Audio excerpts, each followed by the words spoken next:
Aujourd'hui, on va faire une toute nouvelle vidéo. Aujourd'hui, je vais vous montrer des astuces pour s'améliorer un peu. Je vous dis, la plupart des astuces sont pour quand même des débutants. Donc, pas mal tous les gens en bas de 9000 trophées. Et peut-être quelques gens en haut de 9000 et en bas de 10 000. Alors, c'est parti. Premièrement, c'est quoi qu'il faut dans un deck? Moi, la règle principale que je me suis dit toujours, c'est que dans un deck, faut toujours deux sorts, un bâtiment, une win condition, une troupe de soutien, une bonne troupe pour défendre. Ça. Fait que là, moi, j'ai la bûche puis les flèches pour mes sorts. J'ai mon canon pour le bâtiment. Le golem électrique comme win condition. Puis l'électro-dragon comme troupe de soutien. Puis je les garde pour être en défense. Puis un autre exemple, si on va voir le dernier Moclan, il y a deux sorts, mais il n'y a pas de bâtiment. Il y a une troupe de soutien, mais sinon son deck est vraiment lourd. Puis il y en a d'autres dans mon clan aussi qui ont juste un sort. Fait que chaque manque de ça, c'est mauvais. La deuxième chose, ce serait pour les decks de garde de clan. Pour les decks de garde de clan, dans le fond, il faut que ce soit équilibré. Fait que moi, je suis all dans le jeu. Comme vous voyez, j'ai des cartes niveau 15 dans tous mes decks. J'ai beaucoup de cartes niveau 14 aussi dans tous mes decks. Donc c'est équilibré. Donc mon conseil pour les gars du clan, ayez 4 decks équilibrés et essayez aussi que vos decks aient du sens. On va passer au placement de bâtiment. Donc on peut le mettre ici.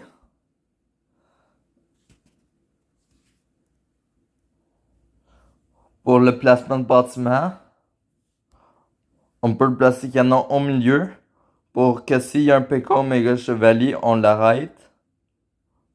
On peut le placer le canon plus bas un peu pour si jamais il y a un Hogwarder. Mais c'est vraiment au milieu. Comme ça, le placement parfait de n'importe quel des deux bords. Avec là, mettons. Sinon, on peut le mettre une case plus bas. Genre ici. Ici aussi, ça marche. Vous avez vu, donc on met le canon bas. On le met au centre.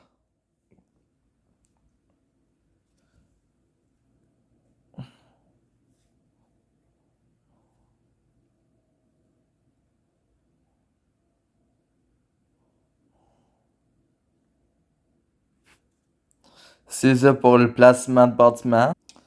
Sinon, je vais aussi vous dire, pour créer votre deck, si vous essayez de monter en arène, faut vraiment que vous utilisez vos cartes. Donc, vous mettez vos cartes le plus haut niveau dans vos decks. Faut vous poser la question, qu'est-ce que vous aimez jouer? C'est quoi la win condition que j'aime le plus jouer? Et vous faites un deck avec vos cartes le plus haut niveau. Et cette win condition si elle est haut niveau.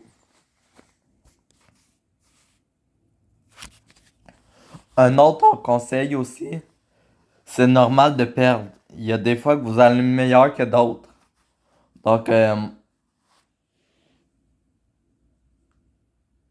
découragez-vous pas si une fois vous êtes moins bon qu'un autre. C'est pas grave, il y a toujours des bons moments que vous allez rusher. Donc, c'est pas grave si un moment, une session va mal. Il faut savoir aussi s'arrêter. Donc, bien sûr, si vous avez perdu 3 4 games de suite, c'est le moment d'arrêter là où je sais vous gagnez une game sur deux pendant genre une heure. Ça sert à rien de jouer, donc faut que soyez capable de vous arrêter.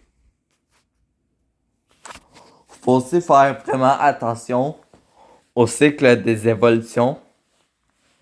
Fait que comme moi, si je push, pis là il y a une Valkyrie, ça peut être pas si pire. Mais si je push, pis j'ai pas compté le cycle des évolutions, pis là il met une Valkyrie évoluée, il peut tout arrêter mon push avec la Valkyrie évoluée. Même chose avec l'artificière évolué, le méga chevalier évolué. Fait qu'il faut vraiment faire attention au cycle des évolutions.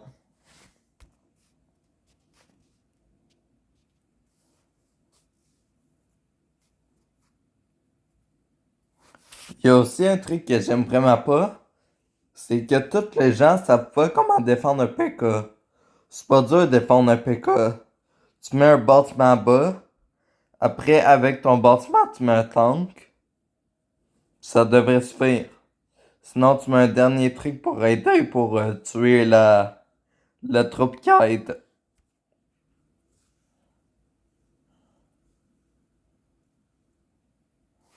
Je me demande aussi pourquoi tout le monde panique pour défendre les méga chevaliers. Genre, arrêtez de paniquer.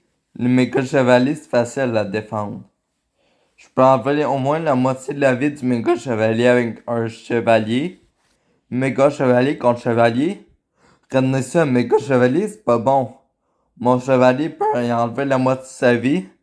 Puis après, j'ai juste à rajouter de quoi en défense. Comme là, j'ai mis une guérisseuse. Fait qu'arrêtez de paniquer quand vous voyez les méga chevaliers. Et là, j'insiste. Et c'est ça tout pour cette vidéo conseil. J'espère que vous aurez aimé ces conseils. N'hésitez pas à les adopter. J'espère que vous avez aimé la vidéo. Et abonnez-vous. Ciao!